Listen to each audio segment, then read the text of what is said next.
अस्सलाम वालेकुम। Loose talk के साथ अनवर मकसूद आपकी खिदमत में।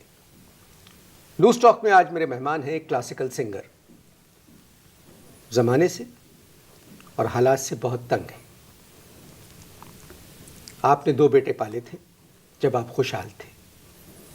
जब आप बदहाल हुए तो वो बेटे जिन जिन के थे वो वापस चले गए।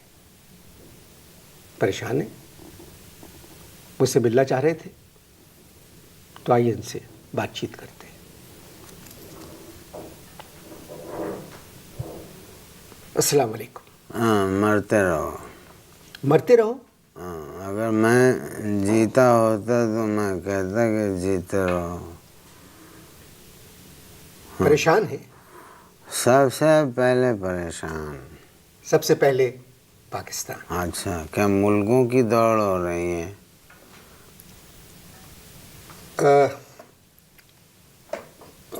देखिए, जब हम बात कर रहे हैं आपस में, तो जो मैं आपसे सवाल कर रहा हूँ ना, उसका जवाब सोच समझ के। वही दे रहा हूँ, सोच समझ के ही दे रहा हूँ। पूरी जिंदगी सोच समझ के जवाब दिया। तो परेशान क्यों है?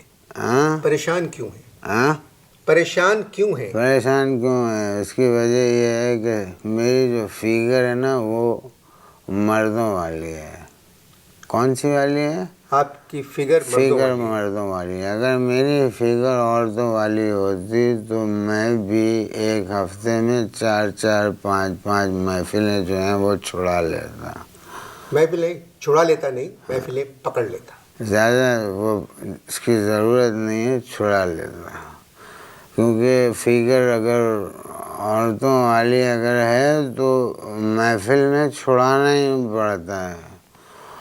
और एक बात बताऊं अनवर मकसूद भाई, मुझसे 8-8, 10-10 साल बड़ी उम्र की जो गाने वालियाँ हैं, बताइए महीने में 8-8, 10-10 महफिलें लूट रही हैं, और हमको देखें हम अकेले अपने कमरे में पड़े हुए अकेले खुद ही तानपुरा लेके लौट रहे हैं। हाँ, किस खानदान से आपका ताल्लुक़ है? किस खानदान से ताल्लुक़ है आपका? अबे हमारा अपने घर से ताल्लुक़ नहीं है तो ख़ानदान से क्या ताल्लुक़ हो? नहीं, मेरा मतलब था किस क्लासिकल घराने से आपका ताल्लुक़ है? मेरा दोपहर 83 से। इतना फुदकने की ज़रूरत नहीं है, हैरत की क्या बात है? दोपहर 83? हाँ, जब शाम 84 हो सकता है तो दोपहर 83 भी हो सकता है। शाम 84 तो क्लासिकल मौसीकी का एक बहुत बड़ा घराना है। आपकी इल्मी काबिलियत ठीक नहीं, ये भी एक बहुत बड़ा घराना है। किसी एक मशहूर कविये का नाम बताइए जिसका ताल्लुक दोपहर 83 से हो। मुन्नी बेगम। मुन्नी बेगम? हाँ। मुन्नी बेगम तो आजकल बड़ी तेज़ तेज़ गज़लें गाती हैं। देखें, हर औरत जो है ना वो मुन्नी होती है। आप मेरी दादी की ही मिसाल आप ले लें, अल्लाह उनको गनी कर रहमत करें। 4 फुट को उनका कद था, लेकिन 10-10 फुट की ताने मारती थी। ऐसे जब ताने मारती थी तो उचक के ताने मारती थी, ऐसे उचक जाती थी, और उचकने के बाद कभी भी वो उस सेम पोजीशन पे लैंड नहीं करती थी। मुख्तलिफ पोजीशंस पे लैंड करती थी उचकी।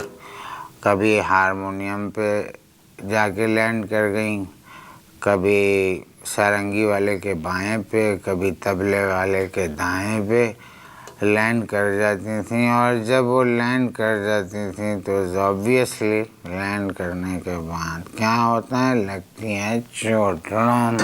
ऐसे चोट लग जाती थी उनको।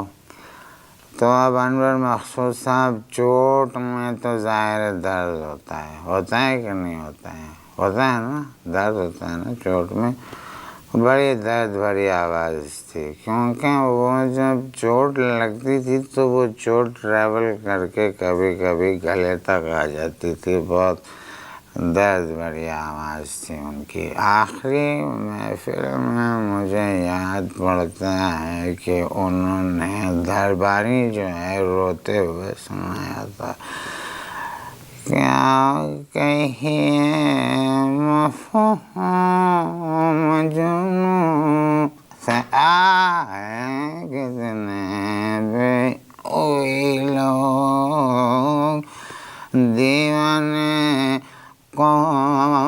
होश की बातें आते हैं समझाने इस तरह का कुछ गाया था। दादा क्या करते थे? हाँ, दादा क्या करते थे? दादा जो है दादी की महफिलों के बाद उनकी मरहम पट्टी करते थे। नहीं, मेरा मतलब है गाते नहीं थे। भजन गाते थे। क्या मतलब? भजन गाते थे, सुख के सब साथी दुख में न कोई,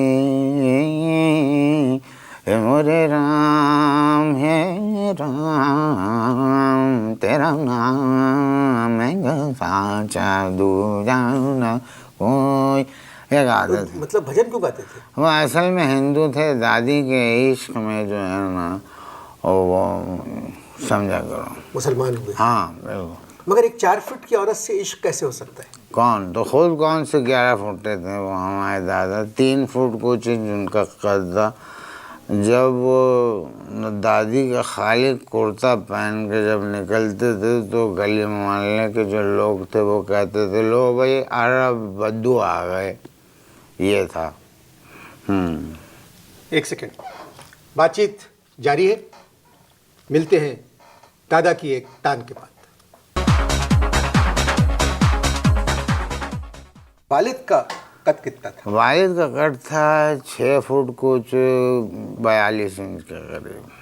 ये तो कुछ 7-8 फुट हो गया। हाँ मतलब तकरीबन। मगर आज जो बात कैसी कर रहे हैं, आपकी वालदा का कद, आपकी दादी का कद था हाँ 4 फीट 2 इंच, बिल्कुल। वालिद आपके 3 फीट 3 इंच के, हाँ बिल्कुल। और आपके बाप 7 फीट के। हाँ, इसीलिए तो दादा ने गौर और फिक्र के बाद दादी को जो है ना तलाक दे दी। क्यों? दादा ने एक अजीब बात की दादी से कि औलाद से ज़्यादा जो है ना वो इज्जत प्यारी होती है। ये है। अब्बा गाते थे? अरे सुनूंगा ऐसी बात में कि तुम्हारे अब्बा गाते थे। अच्छा कौन से घराने के थे? शाम 84, 83, 85? मैं आपसे सवाल कर रहा हूँ कि क्या आपके अब्बा गाते थे? अच्छा मैं समझे कह रहा हूँ कि शायद तुम्हारे अब्बा गाते थे। मेरे वालिद साहब जो थे वो बहुत बड़े गायक थे। क्या थे? बहुत बड़े गायक थे, यानी तबला फाड़ गायक थे। तबला फाड़ गायक? हाँ तबला फाड़ गायक थे। गाने वाले जब महफिल में वो जाते थे, अगर गाने सुनने वाले अच्छे नहीं होते थे तो वो गुस्से में आके तबला फाड़ देते थे। इसीलिए उनको खिताब भी मिला खल गायक। तो मेरा मतलब है कि फिर नए तबले कौन लेके आता था? नहीं, अब्बा बहुत तेज आदमी थे। अब्बा किसी और के तबले फाड़ते थे, अपने तबले नहीं फाड़ते थे, सुनने वालों के तबले फाड़ देते थे।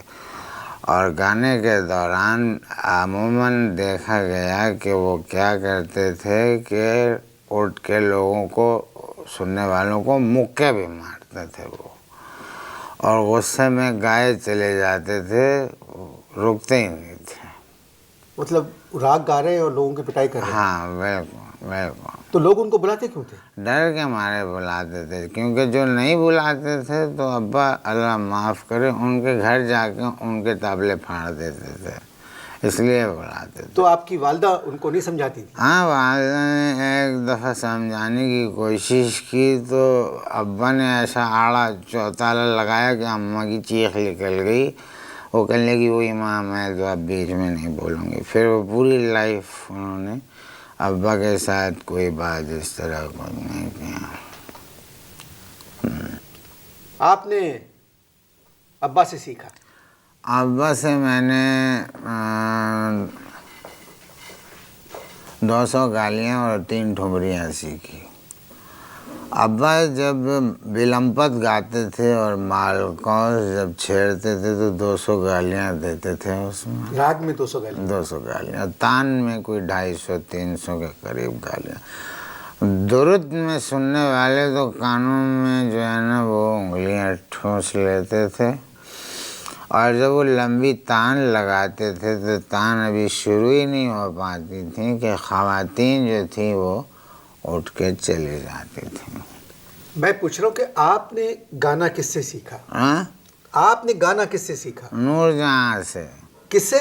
नूरजहाँ से। आप नूरजहाँ से गाना किस तरह सीख सकते हैं? भाई वो बम्बई में उनका घर हमारे घर के सामने ही कहीं था, और जैसी वो मुझे देखती थी तो गाती थी बचपन की यादगारों। अब क्या हुआ कि एक दिन मैं अपने घर के पास खड़ा था तो एक पख्तूनखान पठान लाला जो हैं वो वहाँ आए। पख्तूनखान पठान लाला उर्फ दिलीप कुमार। दिलीप कुमार बहुत बड़े अदाकार हैं। हाँ, तो उस वक्त वो नहीं थे, उनकी जवार भाटर जो है वो पेट गई थी। आगे मुझसे अदाकारी कहने लगे कि भाई वो बताओ कि वो तुम्हारे नूरजहाँ कहाँ रहती हैं। मैंने कहा भाई गाना गाओ। तब गए, कहने लगे बदतहजीब इंसान, मैं तुमसे कह रहा हूँ कि नूरजहाँ कहाँ है तो तुम जवाब में बजाय इसके कि उसका पता बताओ हमसे गाने के लिए कह रहे हो। मैंने कहा भाई डायलॉग बोलने की ज़रूरत नहीं है, गाना गाओ जहाँ से आवाज़ आ जाएगी समझ लो वहीं पे वो रहती हैं।